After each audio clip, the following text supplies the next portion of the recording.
आज मैं पाई के विषय में आप लोगों को अवगत कराऊंगा। कहा गया है कि necessity is the mother of investigation, अर्थात आवश्यकता आविष्कार की जननी होती है। तो आज से हजारों हजार साल पहले जब मनुष्य को पहिए के विषय में जानकारी नहीं थी, तो वह जब पहिए से अवगत हुआ तो पहिया का आकार अनगढ़ था, कुछ ऐसे। लेकिन जैसे जैसे कठिनाई महसूस होती गई, वैसे वैसे पहिया को गोलाकार बनाया गया और फिर इसकी त्रिज्या में और इसकी परिधि में अनुपात निकाला गया। तो यह अनुपात जो है 22/7 के निकट आया। ठीक है। तो पहिए के परिधि और उसकी त्रिज्या में जो अनुपात हुआ वह एक नियतांक हुआ और उस नियतांक को पाई से डिनोट किया गया। पाई, तो पाई का अर्थ यह नहीं है कि वह 22/7 के निकट ही है, चाहे एक्यूरेट 22/7 है।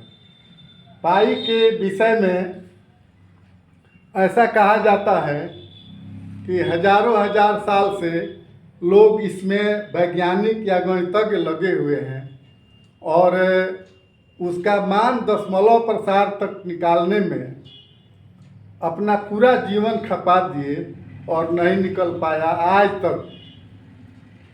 सबसे पहला यूनानी जो वैज्ञानिक था आर्किमिडीज, उसने पाई का मान निकाला 3.14084 से बड़ा और 3.14287 के से छोटा।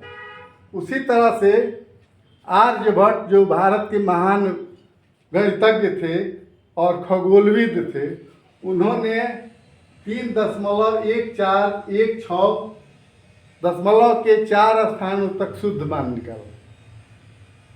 सुपर कंप्यूटर के द्वारा या उच्च चाल वाले कंप्यूटर के द्वारा अभिकलन किया गया उच्च तकनीकी से, तो 1.24 ट्रिलियन दशमलव के बाद उतना स्थान तक उससे अधिक उसका मान निकाला जा चुका है।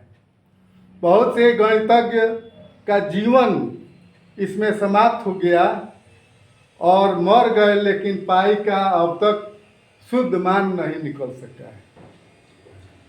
तो इसका इतिहास बहुत सुदीर्घ रहा है और जब कभी भी वृत्ताकार भाग से संबंधित कोई आकृति का आयतन या पृष्ठ क्षेत्रफल निकालना होता है तो पाई का प्रयोग करना नितांत आवश्यक होता है।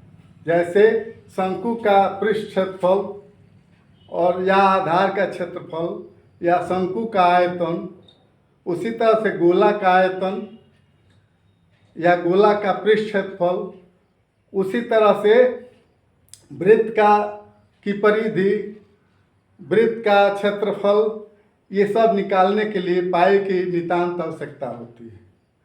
तो यहाँ हम देखते हैं कि पाई का तो हम मान ले लेते हैं 22/7, लेकिन यह एक्यूरेट एग्जैक्ट जो है 22/7 नहीं होता है, उसके सन्निकट होता है। उसी तरह से अगर हम पाई को अपरिमेय मानते हैं, पाई को अपरिमेय, और जब 22/7 के रूप में इसका वैल्यू लेते हैं तब इसको हम परिमेय मानते हैं। उसी तरह से दशमलव में इसका मान हम 3.14 के रूप में लेते हैं। तो इस तरह से पाई की ज़रूरत गणित में पग पग पर पड़ती है और हम इसके शुद्ध मान को अब तक नहीं निकाल सके हैं और बड़े बड़े वैज्ञानिक और तक ये नहीं निकाल सके हैं। तो हम आशा करते हैं कि आप पाई के विषय में पूर्ण रूप से अवगत हो चुके होंगे।